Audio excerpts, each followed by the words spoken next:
મેષ રાશિ વાળા સ્વભાવે ઉગ્ર હોય, જિદ્દી પણ હોય. એ ચર રાશિ છે એટલે બહુ સ્પીડમાં વિચારે, સ્પીડમાં કામ કરે. આ વૃષભ રાશિ વાળા થોડા ઓછા શોખીન હોય, પોતાની જાત ઉપર ખર્ચા ઓછા કરે. ત્યાર પછી ત્રીજી રાશિ આવે મિથુન રાશિ, જેની નિશાની છે એક સ્ત્રી અને એક પુરુષ. એ બંને કપલ એ મિથુન રાશિનું સિમ્બોલ છે.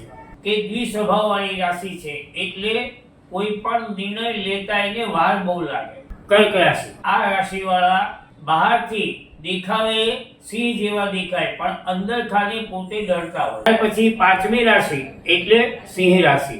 એની ચાલ, એની વાણી, એમાં પ્રભાવ બહુ પડતો હોય. ત્યાર પછી છઠ્ઠી રાશિ આવે કન્યા રાશિ. આ લોકો ધારે ત્યાં સળગાવી બી શકે અને ધારે ત્યાં ઠારી પણ શકે. જન્મ કુંડળી છે એ શું છે? તમારા પૂર્વ જન્મના કર્મનો ફળ જે મળવાનું છે એનો એક નકશો છે.